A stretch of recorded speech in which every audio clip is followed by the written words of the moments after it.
বর্তমানে হামের কারণে যে দেশে বিপুল পরিমাণ শিশুরা মারা যাচ্ছে, এই জন্য কি রাষ্ট্র ব্যবস্থা দায়ী কিনা আপনি মনে করেন? হাম রোগের কারণে বাংলাদেশের অনেক শিশু মারা গিয়েছে এবং ট্রিটমেন্ট ব্যবস্থা হাসপাতালে মারা গিয়েছেন। সেক্ষেত্রে রাষ্ট্র ব্যবস্থা দায়ী কিনা?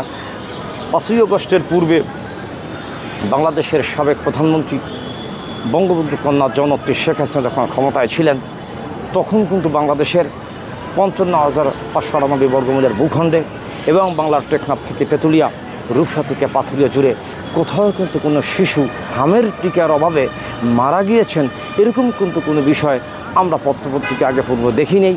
তবে এই সরকারের আমলে হামের কারণে একাধিক শিশু মারা গিয়েছেন, এটা আমাদের জীবনে একটা নতুন করে অভিজ্ঞতা হইলেন।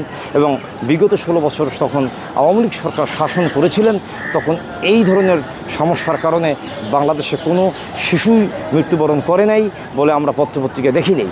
বর্তমান সরকারের আমলে আমরা এটা দেখতে পাচ্ছি বিধায় আমাদের নতুন একটা অভিজ্ঞতা ধারণা হইলেন।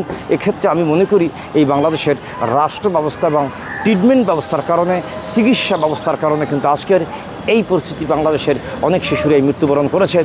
যে শিশুরা ছিল আগামী দিনের ভবিষ্যৎ, যে শিশুরা আগামী দেশের রাষ্ট্রনায়ক হবেন বা আগামী দিনে দেশ পরিচালনা করবেন, তারা স্বল্প বয়সী মৃত্যুবরণ করেছেন।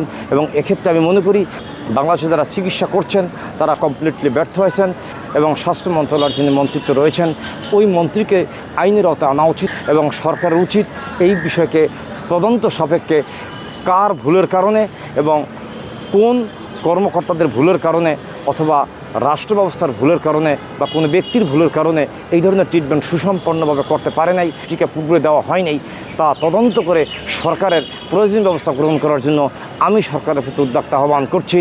ধন্যবাদ আপনার সকলকে। সুস্থ থাকবেন, ভালো থাকবেন।